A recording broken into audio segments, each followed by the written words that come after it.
అందరికీ నమస్కారం. నేను మీ సీతక్క. రేడియో సిటీ వింటున్న మహిళా లోకానికి అందరికీ అంతర్జాతీయ మహిళా దినోత్సవ శుభాకాంక్షలు.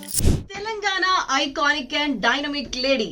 గ్రామీణ స్థాయి నుండి రాష్ట్ర స్థాయి వరకు మహిళా శిశు సంక్షేమమే ధ్యేయంగా, పంచాయతీ రూరల్ అభ్యున్నతే ఆశయంగా, ఆదివాసుల ఆత్మస్థైర్యానికి నిదర్శనంగా నిలిచిన మన అందరం కూడా సీతక్క అని ప్రేమగా పిలుచుకునేటువంటి మనందరి సీతక్క రేడియో సిటీ 91.1 FM కి విచ్చేయటం చాలా ఆనందంగా ఉంది. Thank you so much Seethakka. మీ ఆనందాన్ని చూస్తే నాకు ఇంకా 100 రెట్లు 1000 రెట్ల ఆనందం వచ్చింది. ధన్యవాదాలు నన్ను మీ రేడియో సిటీ 91.1 కు పిలిచినందుకు. Thank you. ఇంత ప్రేమగా ఇంతమంది సీతక్క అనే నేను అన్న మాటకి తెలంగాణ మొత్తం మీ మాట మీ పేరు ఎంత ప్రతిధ్వనించిందో మాకు ఇంకా చెవుల్లో వినిపిస్తూనే ఉంది. ఆ పేరు అంత ప్రేమగా పిలుచుకోవడానికి కారణం అది ఎప్పుడు ఆ నామకరణం జరిగింది?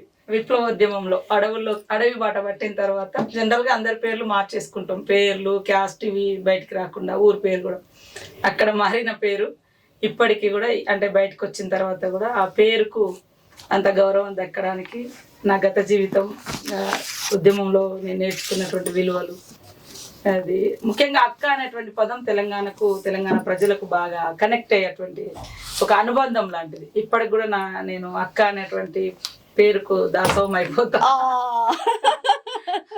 తెలుస్తుంది అనగానే సీతక్క అనగానే ముఖంలో ఒక వెలుగు కనిపిస్తుంది కదా, అది చాలు. అయితే అత్యంత ఆనందాన్ని ఇచ్చేది ఏంటంటారు? ప్రజాసేవ చేయటమా లేదంటే ఒక మంచి గెలుపా? ప్రజాసేవ. అంతేనా? ప్రజాసేవ. విజయాలు అపజయాలు పదవులు వస్తుంటాయి పోతుంటాయి, కానీ బ్రతికినంత కాలం ప్రజల కోసం బతకాలనేటువంటి లక్ష్యంతో ప్రజాసేవ ఇంపార్టెంట్. అంటే ఏ వయసులో ప్రజాసేవకి మీరు ఆకర్షితులయ్యారు? నేను అంటే 8th క్లాస్లో 1986లో మా దగ్గర గోదావరి వరదలు వచ్చినప్పుడు 8th క్లాస్ స్టూడెంట్గా టీమ్ లీడర్గా డబ్బాలు పట్టుకొని అందరి దగ్గర ములుగు రోడ్లలో మా ఫ్రెండ్స్ తోటి అంతా కలిసి డబ్బులు వసూలు చేసి అక్కడ బాధితులకు ఇవ్వడం, అట్లా అది అలవాటు అయిపోయింది. అప్పుడు స్టార్ట్ అయింది. ఇంతవరకు ఆగలేదు, ఇప్పుడు ఇంకా పెరిగింది బాధ్యత. మరి ఇన్స్పిరేషన్ ఎవరు అలా ఆకర్షితులు కావడానికి, సేవకి, ప్రజలకి అంకితం అయిపోతే చాలీ జీవితం అనేటువంటి ఒక ఆలోచన రావడానికి మీకు ఇన్స్పిరేషన్ ఎవరు? ఇన్స్పిరేషన్ అంటే వాస్తవానికి నా చిన్నతనంలో కష్టం అనేది తెలుసుకున్నదంటే పూలందేవి లైఫ్ చదివిన నేను 4th 5th క్లాస్లోనే. అంటే అదొక రకమైనటువంటి రెబ్బల్గా తయారు కావడానికి కొంచెం అదొకటి. తర్వాత ఎందుకో హాస్టల్లో ఉన్నప్పుడు రకరకాల వాళ్ళతో అందరం హాస్టల్ లైఫ్ నాదంతా 4th నుంచి 10th వరకు ఎస్టీ గర్ల్స్ హాస్టల్లో మురుగులో చదువుకునేది. అది తర్వాత ఊళ్ళోకి వెళ్ళినప్పుడు ఉద్యమకారులు విప్లవకారులు మా అన్ని పల్లెటూర్లు కాబట్టి అట్లా మా ఫ్యామిలీలో కూడా ముందు మా మేనమామ కొన్నాళ్ళు పనిచేసిండు, మా బావ అందులో పనిచేసిండు. ఇట్లా అటు విప్లవోద్యమం వైపు వెళ్ళడానికి కారణం. కానీ ఏదైనా ప్రజాసేవలో ఉన్నంత ఆనందం ఇంకెక్కడ ఉండదు. అంటే నలుగురు వచ్చి కలిసి అక్క ఇది నా కష్టం, నీ వల్ల నా కష్టం తీరిందంటే ఇంక చాలు కదా, ఆ రోజు భోజనం కూడా అక్కర్లేదు. తీర్చాలి, ఎంత తీర్స్తాం అనేదే సమస్య, కానీ తీర్చాలన్నటువంటి లక్ష్యంతో మాత్రం పనిచేస్తాం. మరి ఇప్పటి రాజకీయాల్లో మహిళలు కొంచెం తక్కువగానే ఉన్నారు అనే మాట గురించి మీరు మాట్లాడాలంటే? వాస్తవానికి కొన్ని వేల సంవత్సరాల నుంచి ఉన్నటువంటి అణచివేత ఇప్పుడిప్పుడు కొంత బయటకు వస్తున్నారు. కానీ ఒకప్పుడు మాతృస్వామ్య రాజ్యం అన్నది వాస్తవానికి ఆడవాళ్ళదే పెత్తనము. మా దగ్గర సమ్మక్క సార్లమ్మనే ఇప్పుడు దేవతలుగా కీర్తించబడుతున్నారంటే 800 ఏళ్ళ నాటి చరిత్ర. అప్పుడు మాతృస్వామ్యం జనరల్గా మా ఆదివాసీ కమ్యూనిటీలలో ఇది కనబడదు. ఈ డామినేషన్, మేల్ డామినేషన్ అనేది ఉండదు, ఈక్వల్గా ఉంటుంది. ఈవెందో మా ఫ్యామిలీలు చూస్తే మా అమ్మదే ఉండేది. తర్వాత మా అన్న చదువుకోకుండా నన్ను చదివించారు. అంటే ఇట్లా ఉండాలి అనేది ఉండదు అన్నట్టు. కానీ రాను ఒక రకమైనటువంటి సొసైటీ యొక్క ప్రభావాలు పడి మన తగ్గిపోతుంది. అంటే ఈక్వాలిటీ నుంచి కొన్నాళ్ళు వెనుకపోయింది.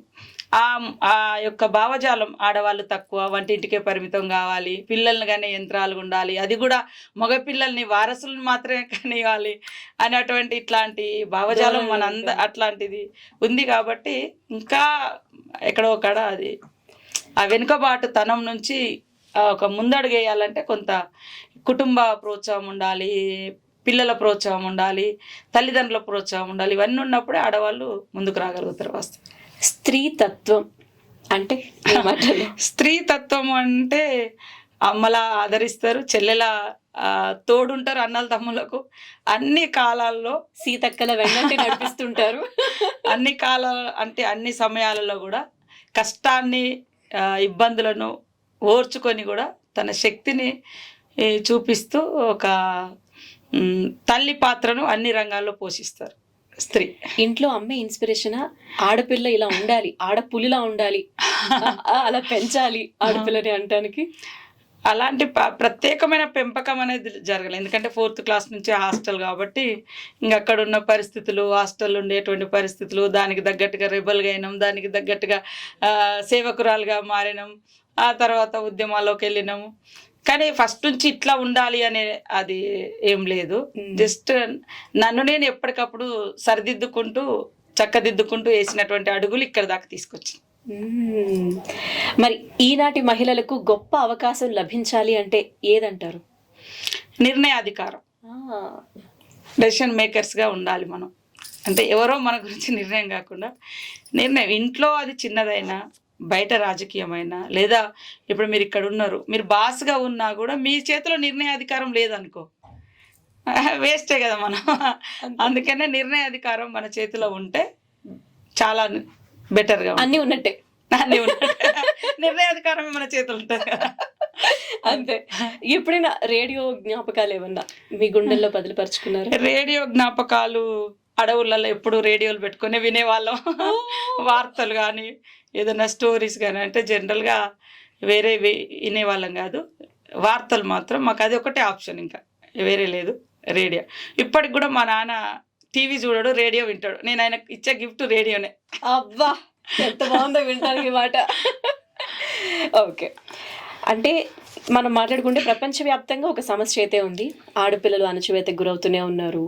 వాళ్ళ విషయంలో ఎన్నో సమస్యలు, అంటే లైంగికంగా కానీ మరొక రకంగా చూస్తున్నాం. తెలంగాణలో కూడా ఇలాంటి సమస్య ఉన్నప్పటికీ కూడా దాన్ని ఎదుర్కోవడానికి ఎలాంటి చర్యలు తీసుకుంటే బాగుంటుంది? దీని గురించి మా సీతక్క ఏమంటారు? వాస్తవానికి చాలా షీ టీమ్స్ అని, లేకుంటే రకరకాల ఫ్రెండ్లీ పోలీస్ అని, లేకుంటే ఇంకా భరోసా కేంద్రాలు, ఇట్లాంటి చాలా పెట్టినప్పటికి కూడా అది తగ్గడం లేదు. అంటే అణచివేత, లైంగిక వేధింపులు అనేది అంతరించిపోవడం లేదు, దాని రూపం మారుతుంది, ఇంకొక రూపంలో వస్తుంది. అది ఇప్పుడు మనం అనుకున్నాం, ఎక్కడైతే ఒకప్పుడు చూస్తే మా పోరాటాలు ఎందుకు వచ్చినాయి అంటే, ఒకప్పుడు గడీలలోనో లేకుంటే భూస్వాములు, పెత్తందారులు, లేదా దొరల గడీల చోట ఆడవాళ్ళని ఇట్లా జరిగింది, అట్లా విప్లవోద్యమాలు వచ్చాయి. కానీ ఇప్పుడు మనం అందరం చదువుకున్నాము, మళ్ళీ అలాంటి నేచర్ చేంజ్ అయ్యి అది మనం ఉద్యోగం చేసే దగ్గర కనబడుతుంటుంది. మీరు చూస్తే చాలా ఎడ్యుకేటెడ్గా ఉంటారు, అంతా బయటకు వస్తున్నారు. బట్ ప్రదేశం మారింది, ప్రదేశాలు మారినాయి. బయటకు వచ్చిన ఒకప్పుడేమో ఒక చోటుకి వెళ్తానో, లేకుంటే అక్కడ పని కాడ, గ్రామాలలో, లేకుంటే చేళ్ళ కాడ అట్లాంటి. ఇప్పుడు చదువుకొని అన్నీ ఉన్నప్పటికీ కూడా ఐటీ సెక్టార్లో అక్కడికి వెళ్ళిన కాడ, లేదా బయటకు వస్తుంటే ఉద్యోగం స్కూల్స్లలో, హాస్పిటళ్ళల్లో, అంటే రకరకాల చోట్ల అది ఇంకా పడగ విప్పింది, బాగా పెరిగింది. ఒకప్పుడు కొన్ని చోట్లలో పరిమితమై ఉండేది, ఇప్పుడు అది చాలా విస్తృతమైంది, విశృంఖలత్వంగా కూడా మారింది. కాబట్టి మనం ఎంత నేర్చుకుంటున్నామో, ఎంత అవేర్నెస్ వస్తుందో, ఎదుటి వాళ్ళ యొక్క భావాలను, వాళ్ళను గౌరవించాలి అనేటువంటి దృక్పథము తగ్గిపోతుంది. కాబట్టి అది స్కూల్ తరగతుల నుంచి అది జరగాల్సిన అవసరం ఉంది. ఆడవాళ్ళని గౌరవించడం, అక్క చెల్లెలతో సమానం. మన తల్లి మనకు జన్మనిచ్చింది, ఒక తల్లిని ఇబ్బంది పెట్టకూడదు, ఒక చెల్లిని ఇబ్బంది పెట్టకూడదు, మన ఇంట్లో కూడా ఉన్నారు అనేటువంటి భావాన్ని అది మెంటల్గానే మనం వాళ్ళను ప్రిపేర్ చేయాల్సిన అవసరం ఉంది. థెరపీ జరగాలి. అందుకోసము శిక్షణ అనేది చిన్నతనం నుంచి ఉంటేనే, శిక్ష దాకా పోకుండానే శిక్షణ ఉంటే బాగుంటుంది అనేది. చాలా బాగుంది. శిక్ష దాకా వెళ్లకుండా ఉండాలంటే శిక్షణ ఉండాలి. అది దానికోసం మేము తప్పకుండా ప్రయత్నం చేస్తున్నాము. ఇంకా అంటే కొన్ని డెసిషన్స్ తీసుకోలేదు, కొన్ని ఆల్రెడీ అంటే బెటర్గా ఉండడం కోసం ప్రణాళిక తయారు చేసుకున్నాం. అంటే కొంతమంది మీద ఒక నమ్మకం ఉంటుంది, వాళ్ళు ఉంటే చాలు మాకు అన్యాయం జరగదు అని. అలా మీరున్నారుగా మాకు.